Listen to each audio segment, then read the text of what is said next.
works in a cubicle not too far from an albino alligator. Please visit his website for more. And welcome now, Seth Fisher.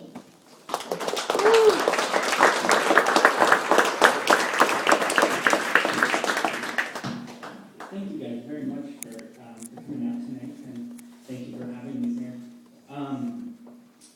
So the theme better, and many of my stories, people are not getting better.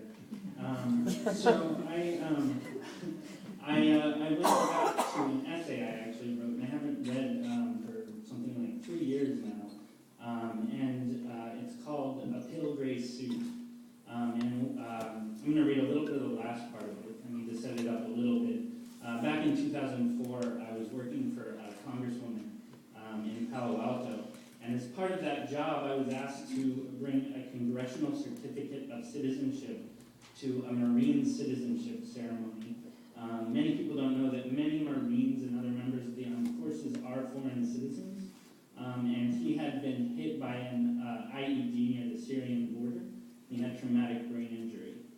So I was going to the traumatic brain injury unit. And I was also there to help sort of raise awareness about a Fisher House, which is kind of like a Ronald McDonald House for military families. And I went with my coworker, Charlie, and I was meeting their PR person, whose name is Carrie. So, the campus at the VA in Palo Alto is enormous. As we drove up, I saw the largest American flag I'd ever seen in my life. I also saw perfectly straight roads, well-manicured lawns, and cars in neat rows that went on forever. But despite the fact that there were no doubt thousands of people inside the buildings, there was no one outside. It looked like one of those post-apocalyptic horror movies where everyone disappears and the busy downtown streets are deserted. Carrie greeted us inside.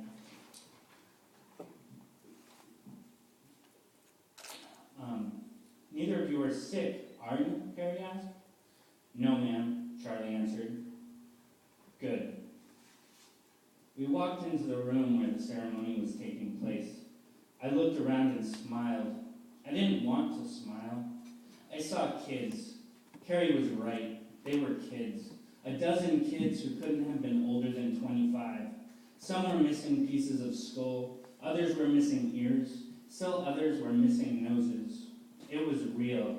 This whole fucking thing was horribly, terribly real. It was sitting right there in front of me. This was a room full of people who might have been me, who might have been my friends. This room full of people wore the same cheap mall clothes that I did when I wasn't wearing a suit. Their moms, who were sitting next to them, wore the same bleached blonde haircut as my mom. I wanted to leave. The Homeland Security official was already talking. I focused on him because I didn't want to focus on the people around him anymore.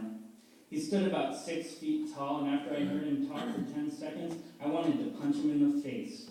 He acted like he deserved sainthood for being there. He acted like he was doing these foreign soldiers and Marines a favor. He smiled and hugged the injured and their families like nothing was wrong, like the people he was talking to were not missing parts of their head.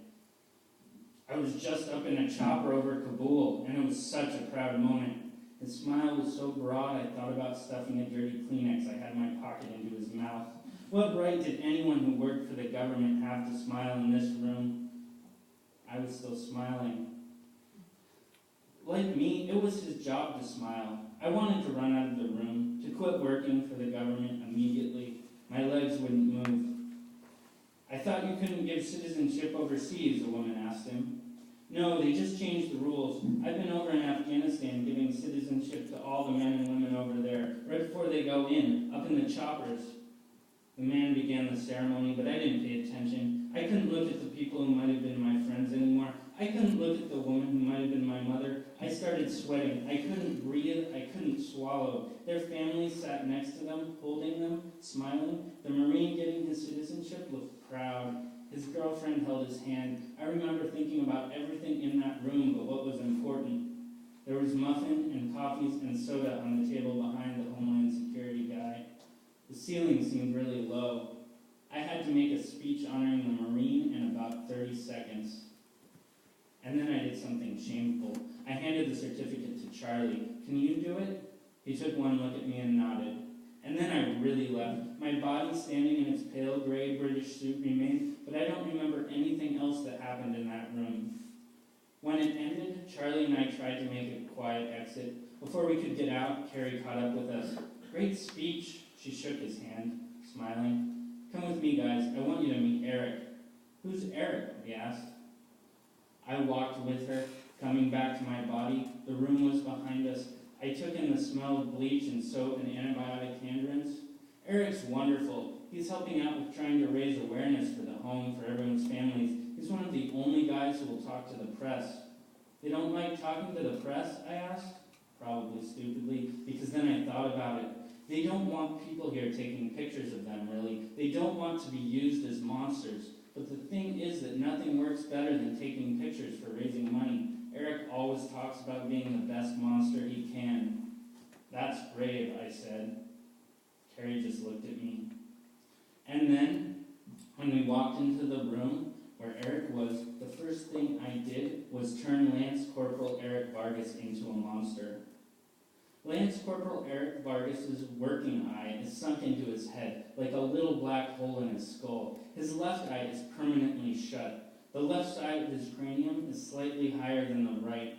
Part of his ear is missing. His forehead has a little too much of a bulge in it. There is a dent on one side of his head, like his skull was a bumper that had been dinged in a parking lot.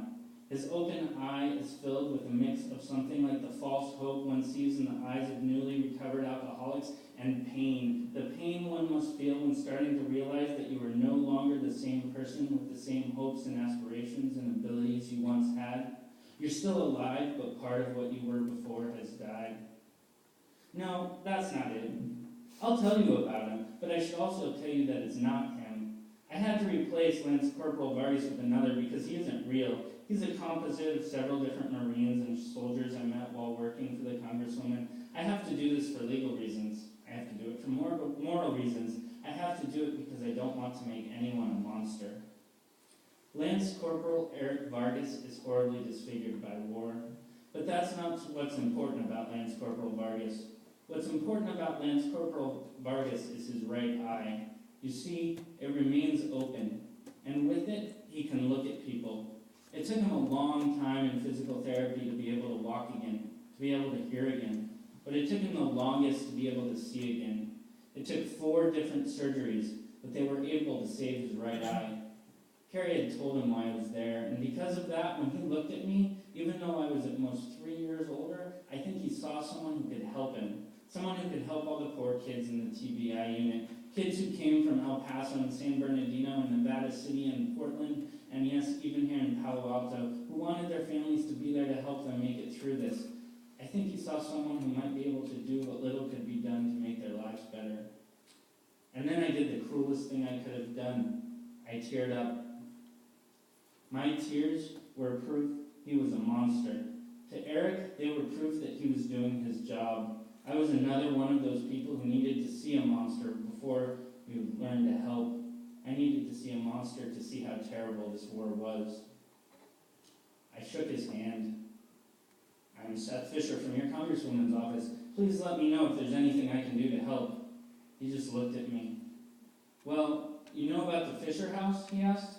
Yes, Carrie told me about it. Well, that's real important to us. Well, we're doing everything we can. We won't rest until it happens. He smiled. I worked my ass off to get that Fisher House built. Carrie worked even harder. I put in memo after memo after memo to the Congresswoman until she called a wealthy CEO and asked him to hold his company's fundraiser for the cause. She resisted asking the private sector to pay because she thought the government should. She was right. But I knew there was no way Congress, at the time still fighting over what to call French fries in the congressional cafeteria, would do anything about it. Her phone call worked. She took almost none of the credit. The people at the VA still don't know what she did for them. The Fisher House was built. It is beautiful. Let's see how much time do I have? I have another couple paragraphs. I went back to the VA to visit recently. They gave me a tour of the Fisher House, even though I hadn't called first. After the tour was over, I snuck back into the building and sat in the living room and looked around. I saw a brand new TV set and smelled what I thought was curry cooking in the other room. And then I sat in a big reclining comfy chair, took a deep breath, and cried. I cried for Eric and for the bulge in his head and for the fact that something like this happened to someone I knew. I cried because I, and not the war, had turned Eric into a monster. I cried because I didn't understand war until I saw a monster. I cried because terrible things were happening to people like me, and that fact makes everything I do real. I cried because that responsibility makes it too hard to live. And I cried, most of all, because Eric would be with me forever, his face a reminder to keep resisting this war, his eye a reminder I was scared of the truth.